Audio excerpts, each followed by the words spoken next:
Let's look at one of the underlying cause of this challenge has been irrigation. And some will again come back to what has been done over the years to deal with the problem. Some will say that what happened to the dam project the government was working on and all these projects that are even existing already when it comes to irrigation, that it is inability of these things to work well. That's why we've got in here when it comes to irrigation. George, the underlying issue is not irrigation. The underlying issue is climate change. That is the underlying issue. Climate change. First of all, we found out and we were alerted by meteorological agency that the planting season itself has shifted by a month, a whole month, the planting season, which information did not get to the farmers in the way that it was supposed to have gotten to them. So you design, I don't know if you know about the Choluteka Bridge. You design a whole resilient system, okay, only to find out that the fundamentals have changed. So we put in inputs, we put in training, we put in land development, land clearing, seeds, fertilizers, improved seeds, put all this money in, and then we advise farmers that do it this time, they do it the other time, and then everything is lost. So that is a fundamental issue, climate change. But how do you avert that? You cannot do anything about climate change in itself because it is a natural cause. But you can put in measures to ensure that it doesn't affect your food systems. And one of the things that you can do is irrigation to allow for all-year planting so that at least you don't depend on rain-fed agriculture. The level of investment required to do irrigation is not a joke.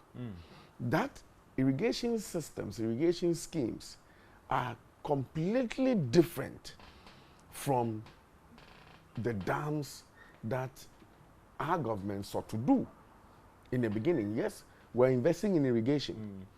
We've expanded VIA, we've expanded Tamni, we've done work on Tono.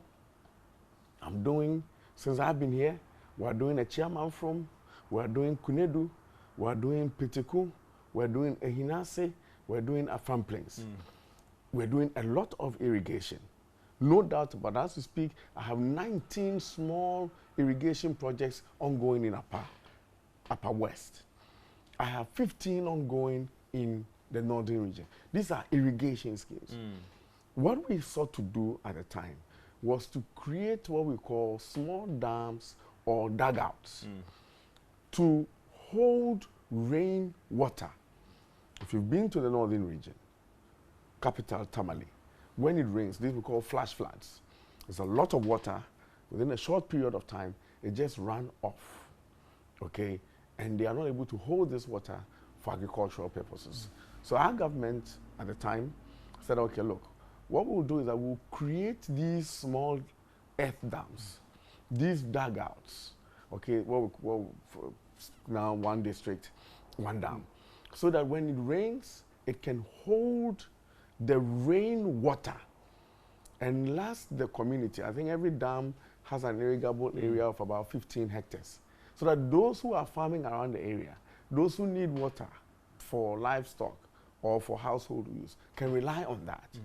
And that has largely been successful, considering what it was built for. In terms of those dams? Yes, considering what it was built for. You see, you always have to measure a person or an activity against what the intended purpose was. Are you with me? Yeah, I'm with you. Exactly. So you cannot, for example, say that kids are running in school and they should be running at 9.5. There's a framework that allows for a timing of kids. And if Hussein Bolt is running, there's expectation is different. The expectations of the small dams, the 574 that we have constructed, was to contain rain water to serve the community and a small irrigable area. Largely, that has been successful. That is why last year, George, that is why last year we had a bumper harvest. okay, because there was rain, the dams worked, okay, we had a bumper harvest, and you didn't come here to interview me how successful the dams have been. Yeah. This year, there have been no rains, okay, and therefore nothing in the dam, and you are here talking about those dams. You see how it is? I'll come back to the argument about the bumper harvest and also, yeah. If we're talking about how do we then construct more irrigation schemes, which is taking water from large rivers or large bodies of water into the dams or into a larger irrigable area, okay, so that we can do all year round farming, which is what we're doing, which is what as a nation we have to pursue and understand the level of investment required.